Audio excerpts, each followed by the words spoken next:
Hi everyone. ఈరోజు భువనగిరికి దగ్గరలో ఉన్న నాగిరెడ్డిపల్లిలో ఉన్న బంగారు శివలింగం టెంపుల్ చూడడానికి వచ్చాము. చాలా అంటే చాలా ఎప్పటి నుంచో అనుకుంటున్నా ఈ టెంపుల్కి వెళ్ళాలి అని.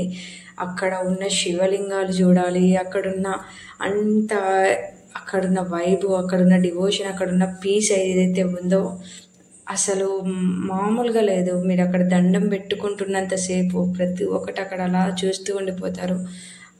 అమ్మవారి దర్శనము, ఇంకా అలాగే ప్రతి ఒక్క అవతారం వాళ్ళు ఏదైతే మనకి చూపించాలనుకున్నారో చాలా క్లియర్గా మనకి చూపించారు. అక్కడికి ఒక్కసారి ఎవరైనా వెళ్ళొచ్చిన వాళ్ళు ఉంటే కనుక మీ కామెంట్స్ అనేది అక్కడ డిస్క్రైబ్ చేయండి. వెళ్ళని వారు దయచేసి ఇక్కడికి కంపల్సరీగా వెళ్ళాలని కోరుకుంటున్నాను. మీరు నేను చెప్తున్నాను కదా, అస్సలు మీరు నెగ్లెక్ట్ ఫీల్ అవ్వరు, అంత బాగా అనిపించింది అక్కడ ఉన్నంతసేపు. మార్నింగ్ వెళ్తే ఇంకా బెస్ట్ అని చెప్తాను నేను. చాలా మంచిగా అనిపించింది నాకైతే.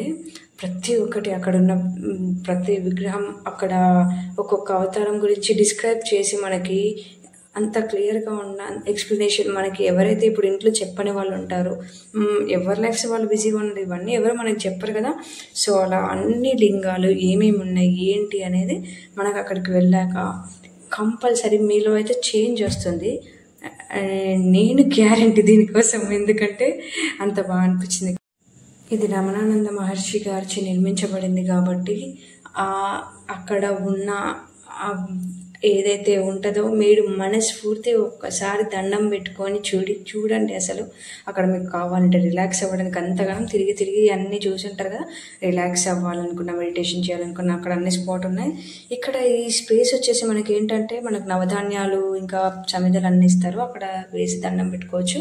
ఫైనల్లీ ఇక్కడ నేనైతే దర్శనం చేసేసుకున్నాను బంగారు శివలింగంని. అసలు ఎంత బాగా దండం పెట్టుకున్నాను. అది చూస్తున్నంతసేపు లీలమైపోయాను అనుకోండి. ఇంకా చెప్పలేను నేను మీకు, అసలు ఎక్స్ప్రెస్ చేయొస్తలేదు నాకు. ఇంకెలా చెప్పాలి మీకు అర్థమయ్యేలాగా అని ఆలోచిస్తున్నాను. వర్డ్స్ రావట్లేదు తెలుసు, ఎంత ఆలోచించినా కూడా. అంత బాగా అనిపించింది. మా అత్త వాళ్ళతో మేము, మా ఫ్యామిలీ అందరం కలిసి ఫుల్గా ఫోటోలు దిగాము. అండ్ ఫైనల్లీ ఇక్కడ ఇదేంటంటే ఇలా హక్ చేసుకోవడము, మనం కోరుకోవాలి. ఇక్కడ బోర్డు మీద రాసి ఉంటుంది డీటెయిల్గా ఏంటి, ఎట్లా కోరుకోవాలి ఏంటి అనేది. ఒక్కసారి మీరు అది చూడండి, దాన్ని బట్టి మీకు అర్థమైపోతుంది.